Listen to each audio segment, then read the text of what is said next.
The six bus, waiting for the six bus at Hackney Wick to go downtown to see about a job somewhere, nowhere.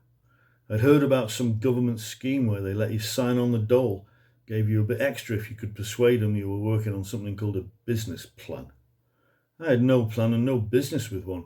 I liked the idea of Dole Plus. I figured I would go along to see whatever a preliminary introduction was and lie a little bit. So here I was on my way up west. What, I wondered, in a half-life between check-in and take-off. What? The bus stop was on the edge of the council estate, which itself was on a knife edge on the edge of time. It would have been windswept if the wind dared do anything as tidy as sweep. The prevailing colour was colourless. The prevailing mood was moody. Generally, my mood was black and my language colourful, so I didn't even blend in out here on the limits of likelihood. But I was looking forward to the journey. Travel broadens the mind, even if it narrows the wallet. Unless you're Schopenhauer or United Fruit or a drugs mule, then it's the other way around, I suppose. The train ran around the north, the six bus went straight through the middle quicker. It was one of the old route masters, those beautiful old red double-deckers, with the wooden slat floors and no door at the back, just a platform with a pole and a little string running along the top of the windows to ring the bell to make it stop. The conductor had a cubbyhole at the back to keep out of the way of people boarding and alighting. Alighting! And where a little sign said you could stow your pram or shopping trolley if you wanted. A big red bus. Very ye olde London, but they still retain some of the charm I first experienced.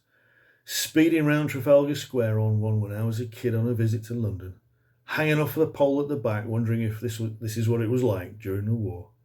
That was when you could still go all the way around Trafalgar Square, and when you could still smoke on public transport, and when it was always raining and everyone wore bowler hats and the doodle bugs fell out of the sky like change on a pub floor. Now, of course, we have subdued the Hun again, and they replaced the old route masters with Lego brick buses with electric doors, and you can't smoke anywhere after all those poor people melted at King's Cross. The six bus doesn't even run out to the Wick anymore.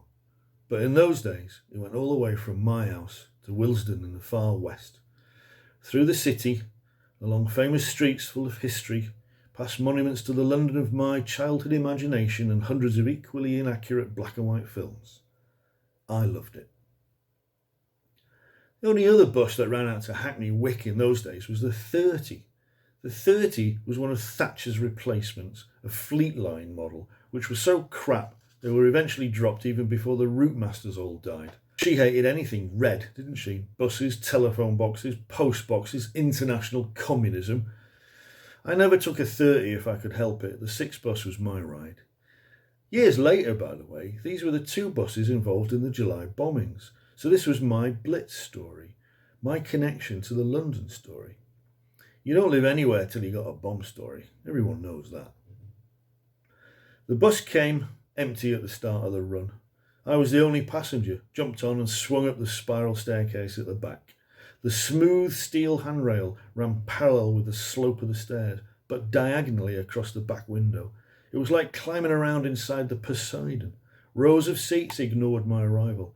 I sat in the last seat at the top at the back on the left. So far back it was behind the top step, the surveillance seat. We set off, under the rail bridge towards Hackney and the promise of civilization. The conductor had come up late and do me a ticket. Until then, I was chauffeur driven, king of the hill, head of the heap, just me and the little bell in the wall to stop the bus, the yellow ceiling and the indescribable mud tartan upholstery. In winter, as the journey unfolded and more people got on, the top deck would fill up with fug and smog, the steam rising from people's clothes, hissing in the relative heat mixed with the smoke pouring out of 100 cigarettes. The latest flu bug would add seasoning to the mix, sneezing, sniffing, coughing and blowing. It was wetter inside than out, as the rain ran off folded umbrellas and breath condensed on the opaque windows, cloudy circles rubbed in them to see where you were. The snow would melt off people's shoes and run down between the slats in the floor and drip down the stairs as you clumped up them.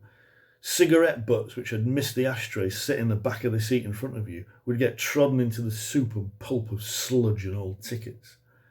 And they say progress is a bad thing. We reached Hackney and turned south along Mare Street, then west on Hackney Road towards Shoreditch.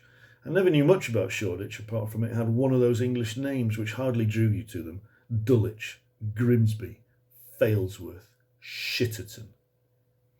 A few seats fill up in front of me. I welcome each newcomer with a superior look, the birthright of the firstborn. I'm usually pretty good in public, you can tell.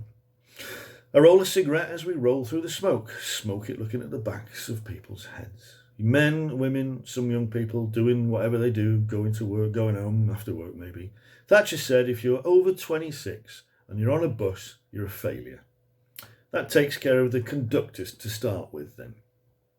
He takes my change and adjusts the settings on the cogs on his ticket machine, which he wears on a leather strap over his shoulder. It looks like a cross between a gas mask and an Enigma machine.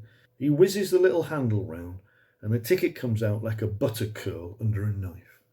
Shoreditch peters out, much like it petered in. We head down Bishopsgate with Spitalfields and Jack the Ripper on the left, and the city and the real criminals stone's throw across the road on the right. Liverpool Street, and people change for the tube. More people get on. The 6 bus is the keys to London, a place full of places you could go if you wanted. The streets seem paved with time, history trodden into them by the feet of millions who've come and gone before.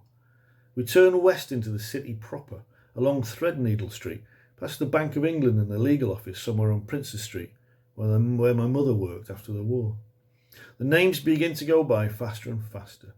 Bank, Queen Victoria Street, Cannon Street, St Paul's, where my grandfather watched Victoria ride by on her 60th anniversary parade, Fleet Street, Alderwich, and along the Strand to Trafalgar Square, where my dad worked for the army in the 1940s just off Whitehall. Across the front of the National to Haymarket, up and along Regent Street to Oxford Circus, past Bond Street and out to Marble Arch at the corner of the park, and round and down the Edgware Road.